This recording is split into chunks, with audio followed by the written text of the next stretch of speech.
Alright, cool. Anyway, back to shovelware. Back to our beautiful discussion on shovelware here. So, shovelware is definitely becoming a thing. Oh wait. God damn it. Shovelware is, how do I say? A lot of what gaming used to be about was, it used to be very passion driven. A lot of creators didn't really care about the money side of things because video gaming wasn't profitable, right? Like, it wasn't very profitable. You know, they had things like arcades back in the day, and that's how a lot of developers made their money. But home consoles weren't really, like, the biggest selling thing back in the day. Like, Nintendo was almost bankrupt before Donkey Kong, I believe.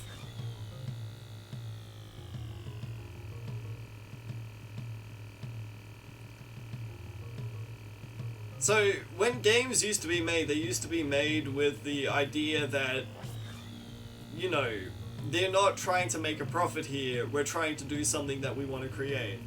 And that, I mean, over the past 20 years or so, you can see the very, not the foundation per se, but the emphasis that a lot of businesses have in terms of gaming here, right? It's not just people that want to make games, it is businesses that are trying to get the most out of the gaming sector. So for example, Zach Mayu, you'll see a lot more things, like a lot more targeted audiences aiming at, you know, making gamers, or, you know, trying to market towards gamers, for example, here on Twitch. And that is just purely advertising right there. Because you gotta remember, a lot of corporations, they don't care about you, they care about your wallet.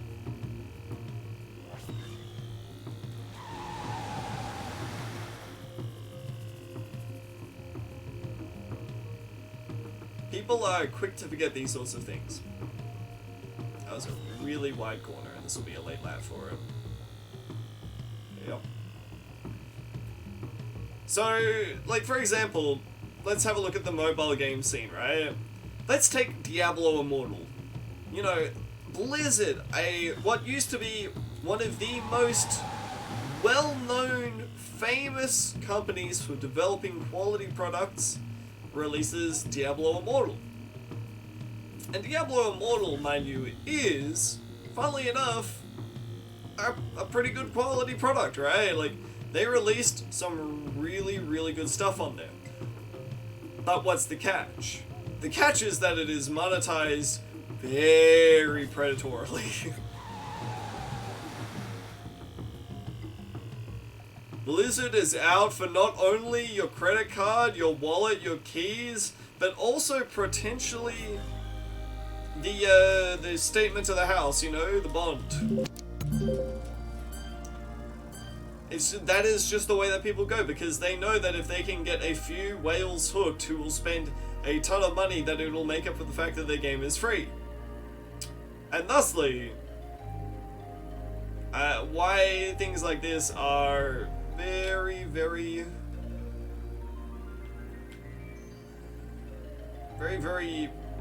bad for the scene, you know? A big development of mobile gamers, microtransactions becoming normalized, gacha games just print an insane amount of money. Yeah, that's kind of it. Like, you know, what does it take for a game to be good on mobile, right? Like, it needs to have high quality products and, you know, a gacha mechanic in there. Because people will pay out the ass for gacha and, you know, cosmetics and all this fun stuff. They don't care. And, you know, you could just be like, oh, well, you know, I don't engage in that sort of stuff, and that's fine. Because the company doesn't care about that. They care about the one dude who pays for like 20 other people there. That makes it up for it. That one dude that just really wants to roll that one character on Genshin.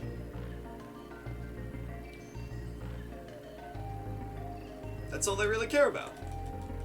This is why I respect roguelikes 99% of the time. The only monetary gain is the purchase of the game and maybe DLCs. Yeah. You know, I really respect Supergiant Games for it, because they release Hades, right? Which is like a massive game. You know, Hades, you get a lot of content out of it. Initial pricing, $30. That's it. You can buy the soundtrack, that's the only other thing that you'll buy out of the game there. And I respect them so much for that. Because I know a ton of people will be like, I will pay out the arse for some Hades DLC. And they're like, no, I think we've made a really good game here. We don't need to make anything more. And so, you know what I do to that? I'm like, yo, dude, take my money. Take it. You've made a great game. I love your product here. I'm happy to continue to support the company.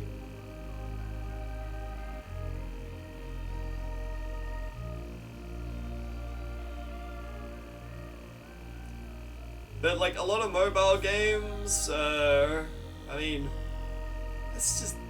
There was a developer talk back, I can't remember what it was. There was a developer talk about mobile monetization and the stuff that came out from it there. Like, all you have to do is, like, take a short look on YouTube on, like, searching up the monetization of mobile games.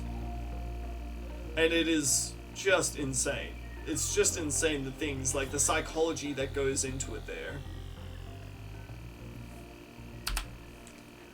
Wow. Wow, dude.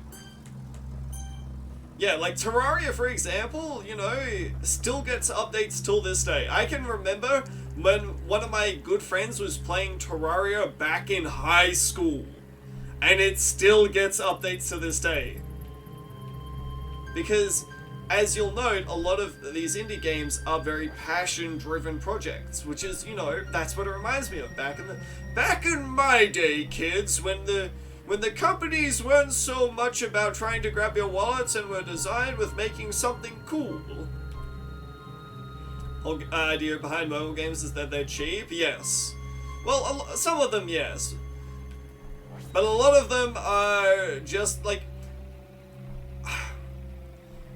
I remember talking to a friend of mine about, you know, developing game products as such, right? And they were a mobile developer, and I remember the talks, how they were primarily about, alright, so this is how we've marketed, you know, this is how we're getting players to spend. And I'm like, dude, what about the gameplay? And they're like, oh yeah, no, the gameplay's pretty good, but the way that we're gonna get players to spend it is you know, we're finally gonna make it. And, yeah. No longer friends with them.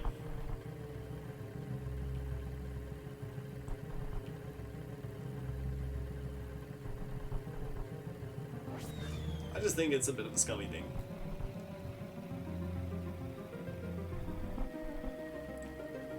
You know, that's just the vibe that you get from it. It feels scummy, right? It just feels... feels wrong.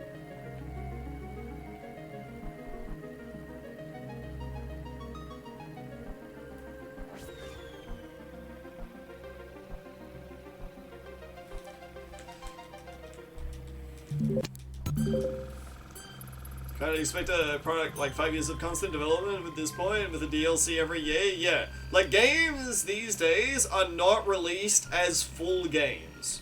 Games these days are released as products that will be continuously worked on and constantly updated, right? And the thing is, it's sort of become normalized at this point as well. So the likelihood that we see something like that not happening is very, very unlikely. Smart, you only play single-player or co-op games. If a game gets on the DLCs, you wait a year or two for it. Yeah, I mean, what I usually do is, I don't usually buy games straight off of the bat. I usually wait. I'm not a day one gamer for a lot of these games. Usually I'll just end up waiting and seeing exactly, you know, what comes together with it. Is it no longer products but rather services? That's right, Lemons. Games as a services are more of a standard in the industry now, more than ever. Are older games, they are superior? I mean, everyone's got their own taste in these sorts of things. I still like some newer games here, but I mean, you know, every single time a Steam sale comes around and I'm just like browsing through everything, I'm like, yeah, you know what? Most of the time I already have games that I could be playing, that you know, ones that I really want to play, or they're just not really that interesting to me. Slash patient gamers? Yeah, pretty much. I don't like to make a huge deal out of it though. Like, I don't like letting my old crotchety man side come out here and, you know, these whippersnappers these days, they don't know how good they've got it. Have you tried Garfield Kart? No, but I've got it in my Steam library, and that's exactly what I'm saying. You know what you hate about the recent game industry? Battle passes. Even I've fallen into the trap of battle passes, but it feels like everyone is doing it. Like, the really, really, really degenerate ones are the battle passes that rely on you logging in every day to get a bonus. Those are the ones that aren't so good. Look, hey, even Animal Crossing does it, dude.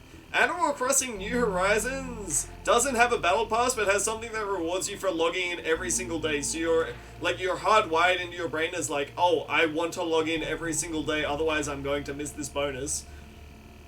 Like, that sort of thing cannot be good for you.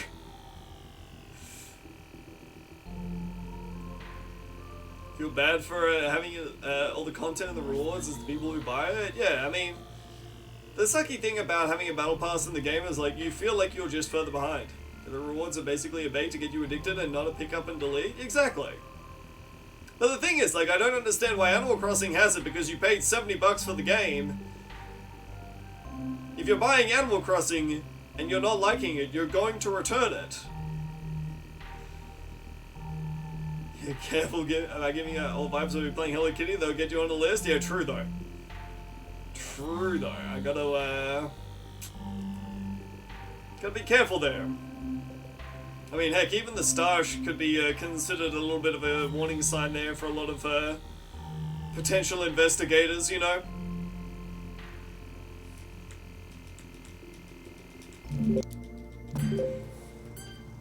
Deep discussions with authority. I just enjoy talking about these sorts of things. I enjoy talking about the industry that I'm really passionate about.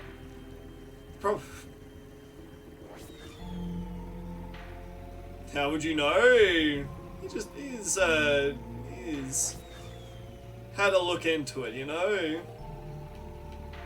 You look like a cop. Well, you can tell by the way I stand. Well, that I said that I worked in an unmarked van? Now listen, boys. I'm not a cop.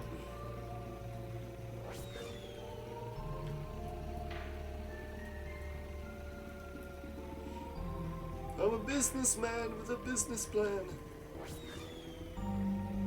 I'm a cool guy talking about GameStop. I'm definitely not a cop.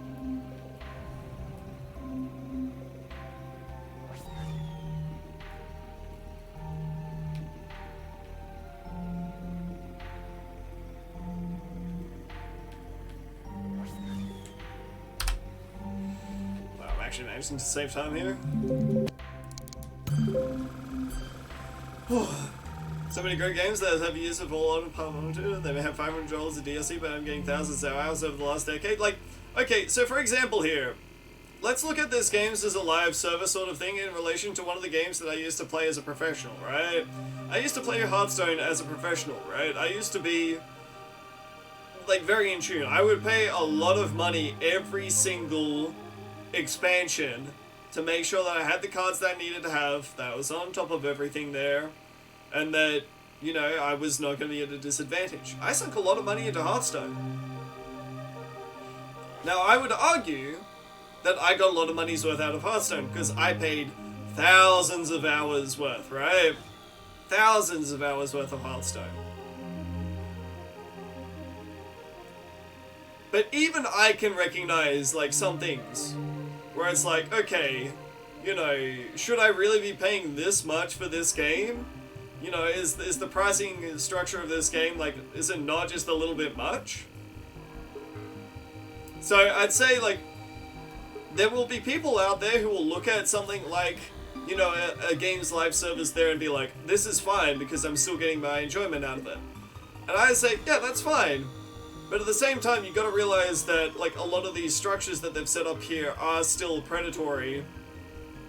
And they are designed to try to capitalize on the fact that, you are, you're a consistent player. So it's not about making, like, taking away that enjoyment, it's about giving gamers... It's about standing up for the rights of gamers, damn it. It's about looking out for the common man and making sure that they don't get scammed. That's why we talk about these sorts of things here. That's why we try to make it so that, you know, the scummier parts of the businesses here that try to do it aren't normalized.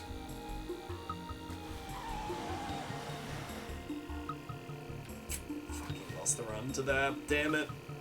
This was on world record pace. Ah, damn it. It's always that turn that does it as well.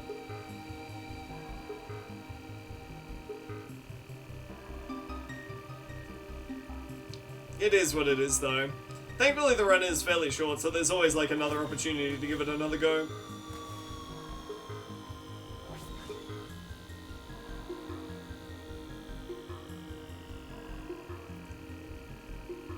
I can still PB off of this as well, unless I miss this 2 more times here.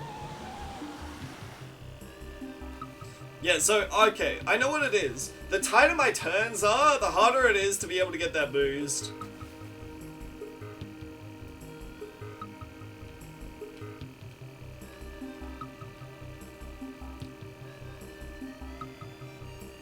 Bugger it all. It's not even cycle-based, I just need to practice this map more. Because this is the map that, like, if it's not 1-3, it's this. I also want to practice 4-2 here as well, so I will continue this run.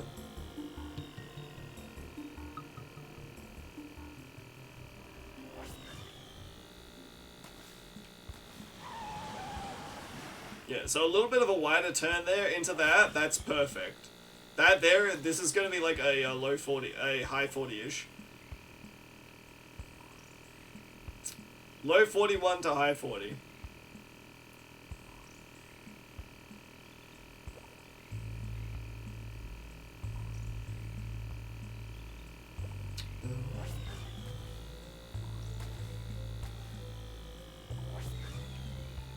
Yep, okay. Not bad, not bad. Even though we lost like 6 seconds there, none of this matters. PDX is a bit too much time. Half a grand is there. Stolen secret, I think it's from 2013 to get full experience. Yeah. Like, I wanted to get into World of Warcraft, but like the amount of things that you need to... Wow, I'm getting that really consistently now. The amount of things that you need to sink into something like that to be able to get the full experience is just mind-boggling. It feels like there are a lot of games nowadays where you start them, and if you don't... If you're not invested right away, it feels like you just miss out, right? Like, I cannot imagine...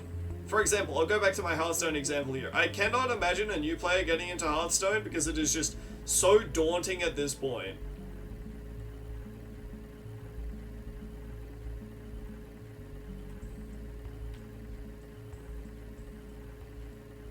Man, I can't believe I got 1-3 skip and 3-3 skip, and this was on world record pace here. And the way that I'm going to lose it is to an actual mistake on my part rather than not getting through on the glitches. Not being able to wall clip properly.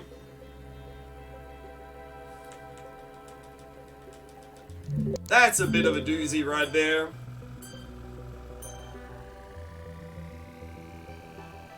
The funny thing as well is that this may still save time over my PB. Probably not my my current PB, not the 2711 there, but the 2715.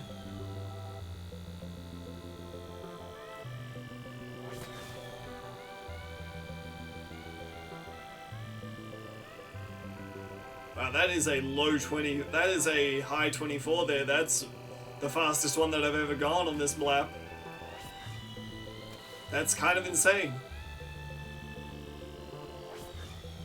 Sorry, Trent, if I'm not reading you too much right about now, it is because I desperately need to focus on trying to do better.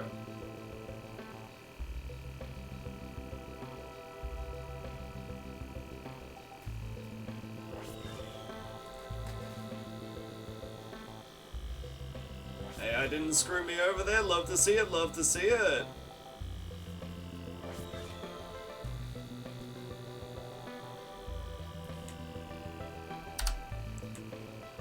Alright, not bad. Not bad. Even with a bad 3-2 there. Stopped playing Hearthstone in like 2016 or so. They kept releasing new expansions like hot bread.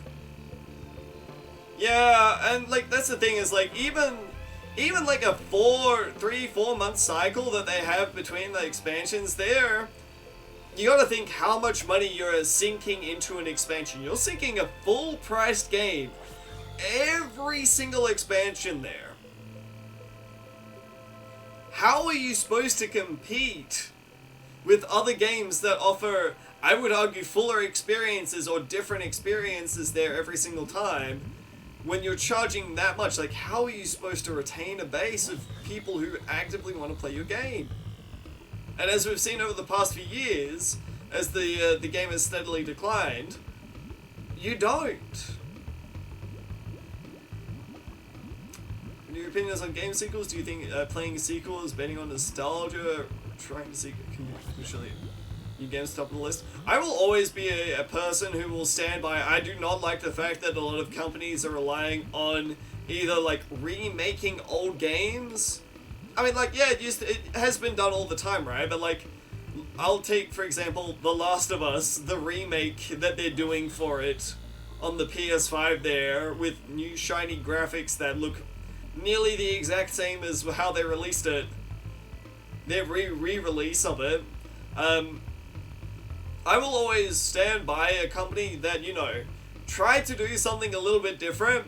It didn't pan out, but at least they tried, you know? Rather than a company that is releasing something that they know will work, that people will buy it because it is just the exact same. Like Skyrim! Yeah, exactly, Zach. Like Skyrim.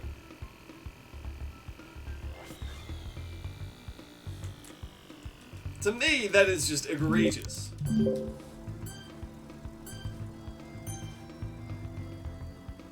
It's not okay.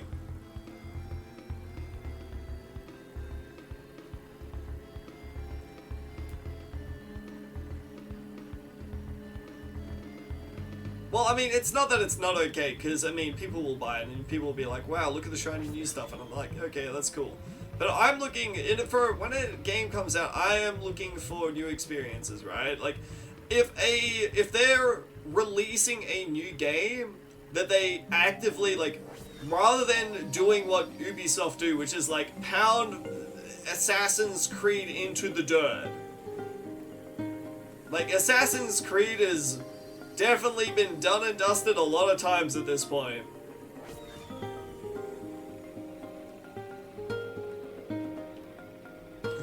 But if they have something to actively build on top of a franchise there, rather than just relying on an old existing one, I would rather favor a new IP rather than just the same thing over and over again, like just a whole bunch of junk food, right? Like, for example here, let's take Donkey Kong Country, right?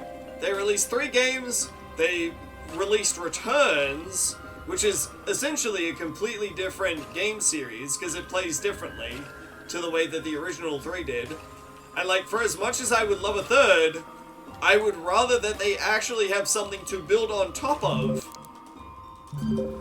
rather than just releasing a third game for the sake of people like this game, let's just make more of it with no meaningful improvements here.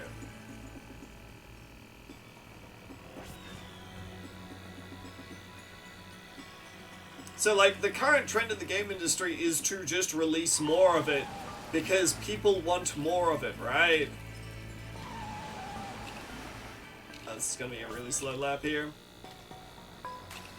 This may actually be a 30. Holy moly, it is a 30.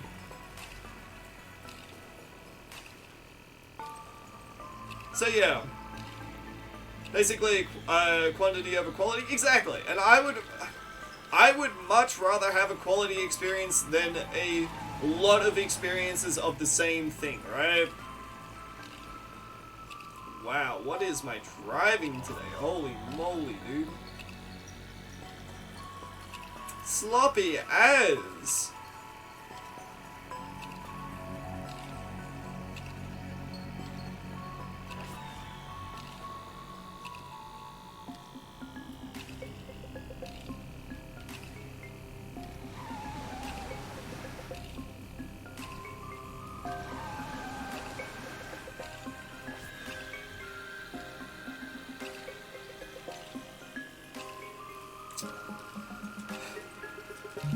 Yeah, like, open world games, for example, are like one of them there, right? Whereas, like, open world games, to me, if there's, like, a populated world with things, like, things always to do in it, then, I mean, yeah, that's gonna be a lot better than a game that is just, like, 16 times the size of the Las Vegas, Nevada, and I'm like, okay, that's cool, but what is there to do in it? Well, there's a lot of brown here, and I'm like, okay, that's something, but what do I do with all of that brown?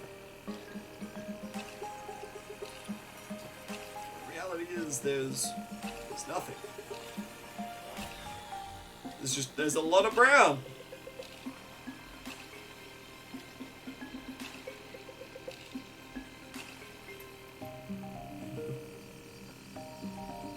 I don't know. And, I mean, the thing is, like, the series that I'll always compare it is, like, Fallout, right? Where it's, like, well-designed Fallout games, yeah, there'll be a little bit of nothingness in there, but that's mostly for atmosphere. You know, that's not actually because there is nothing to do in the game world. That is because that has been selectively put there, rather than the entire game having, like, hand little picked moments of things to do, like, completely surrounded by nothingness. This is one reason why handcrafted game worlds that do not try to replicate real life are better than ones that are like real life. Because, yeah, you know what? Those worlds, they are more realistic. Oh, hello, bud, it's Mario. What the hell is going on here?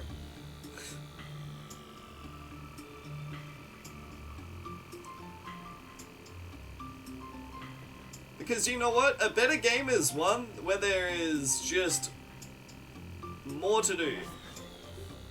And we PB'd again. We PB'd again, dude! 708 this time. That's pretty good, man. That's pretty good. We're all gonna make it.